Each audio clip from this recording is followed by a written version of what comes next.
Systems of equations.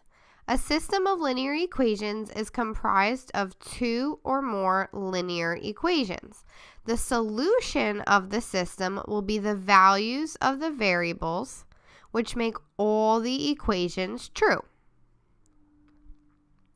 So here's an example, and we'll start by seeing how we solve a system by graphing.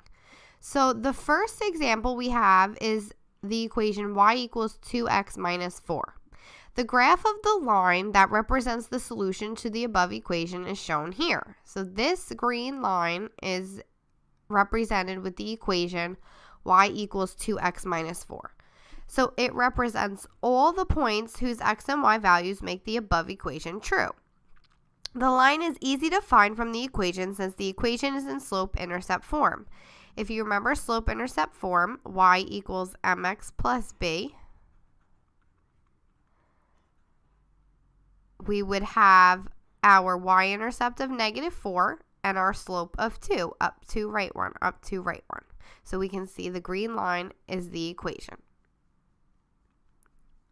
Here's a different example of a line. Now we have y equals -x plus 5. Similarly, this graph is of this line, and it represents all the solutions to the equation. It represents all the points whose x and y values make it true. Again, we can see it's the same from slope-intercept form, y equals mx plus b, where we have a y-intercept of 5, and now a -1 slope, down 1, right 1, down 1, right 1, down 1, right 1. Here are the lines that represent the solutions to both of these equations. Now we have both of the equations graphed. Each line shows the infinite set of solutions for each equation.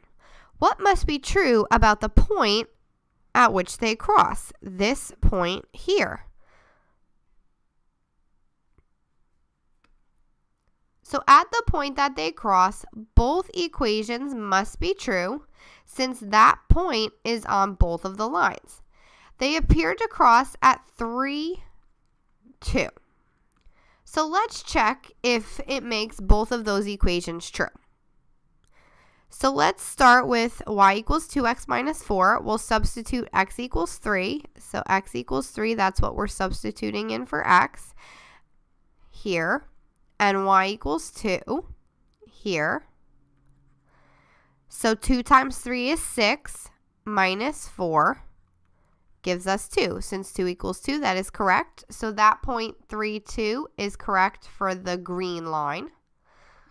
Now let's check for the orange line. We have, again, we're substituting x for 3 and y for 2. So -3 plus 5 is 2, which equals 2. So that's correct again. So that point 3, 2 is true for both equations. And again, that's the point that the two lines in the graph cross. Not all systems will have solutions, though. Some have multiple solutions and some have an infinite number of solutions. There's a lot of different options than just one. So let's see how to figure out whether there are solutions in the first place, how many, if they exist, and what they are. So there are 3 possible options when graphing two lines. So the first option is that they meet in one point, which is the point of intersection like we just saw. Or that the two lines never meet, that's when the two lines would be parallel, or that they meet at all of their points, meaning they're the same line. So you kind of have these 3 different scenarios. 1 point, no points, or all the points. So system of equations here again, like I said, 1 point would be one solution if they meet at 1 point. No solutions if they never meet, and infinite solutions if they are the same line. Here, the two lines intersect in exactly one place. At that point, the solution is now the point at which they intersect, the solution to the two lines, to the system. The slopes of the line must be different or they would never cross. We can see here, and again, this is the example from the start of the lesson, we confirmed that the solution is 3, 2. Notice the slopes. Here we have a slope of 2. Here we have a slope of -1. They're different, so they are going to cross, and they do cross at that point 3, 2. So 3, 2 is the system, is the solution to the system of equations. Now this is a different example, 2 different lines. Here we have the lines are never going to meet. There is no solution true for both lines. There's no point where they cross. So these lines are parallel, and they must have the same slope since they're parallel, but they have to have different intercepts or else they would be the same line. So here we have an intercept of 2 and an intercept of 6. So they have different intercepts, but they have the same slope. They have a slope of 2. They go up 2, right 1, up 2, right 1, or up 2, right 1, up 2, right 1, up 2, right 1. So they both have a slope of 2, but they have different intercepts. I was able to tell not only from the lines themselves, but if you're given the equations with the slope and the y-intercept, you can easily write them in slope-intercept form, y equals mx plus b. And then it's even easier to compare the slopes and y-intercepts. Again, we can see right here the coefficient of x, the slopes are 2, and then the lines are parallel. And we can see our b is 6 and 2. So again, they're never going to cross because the y-intercepts are different. Now the third type, here's an example of what that graph would look like. The lines overlap at all points. They are different equations for the same lines. So the lines, if they were parallel, they would have the same slope, right? They still have a slope of 2. But here both lines have the same intercepts, so all points are the same. If we were to look at that in slope-intercept form, we have y equals 2x plus 2 and y equals 2x plus 2. And it's really easy to compare the slopes and y-intercepts. Again, the slopes are both 2, so they're parallel. And the y-intercepts for both are plus 2, so the lines overlap everywhere. In slope-intercept form, it seems a little obvious that they're the same because you have essentially y equals 2x plus 2 twice, but the equations won't always be written like this. It's less obvious where these two equations are now in this form. Y equals 2x plus 2 is the same as 2y minus 4x equals 4, and negative 6x equals negative 3y plus 6. These are actually the same equation, but it's really hard to tell at first glance.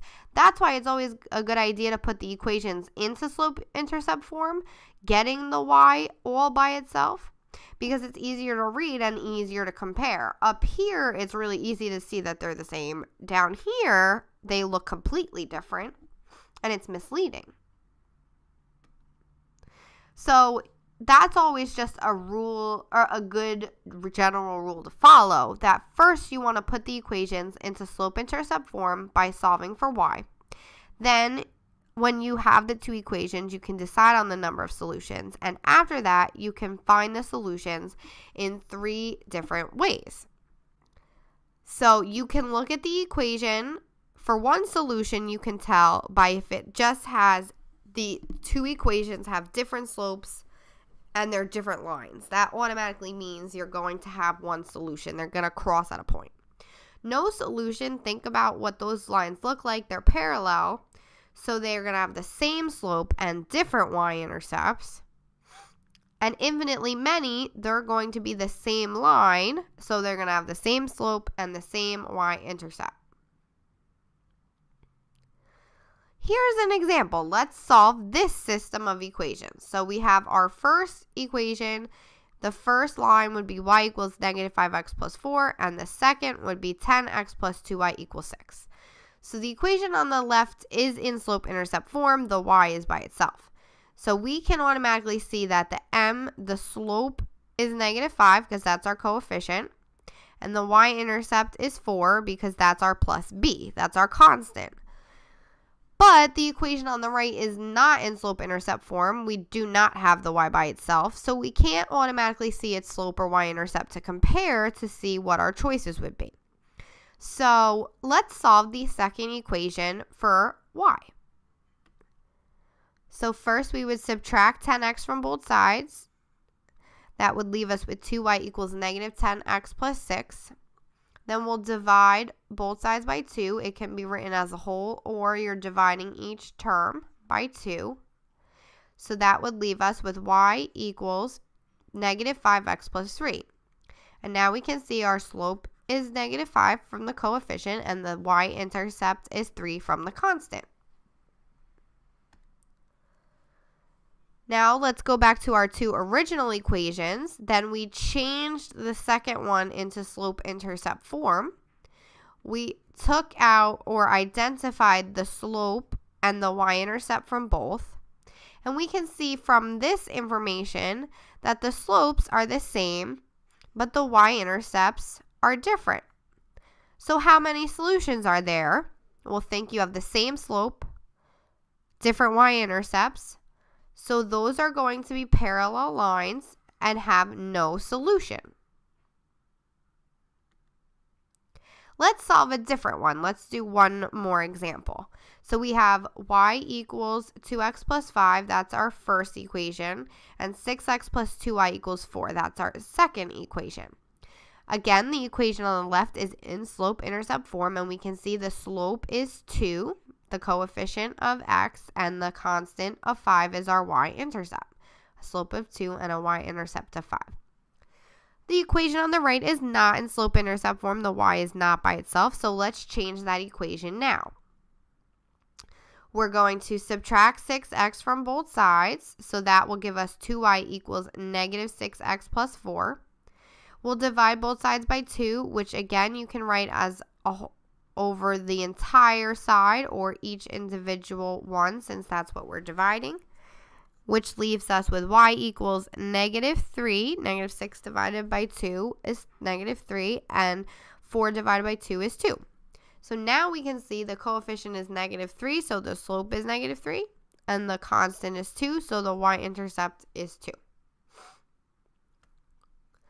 So now our original equations, we have the first one in slope-intercept, and we changed the second to slope-intercept.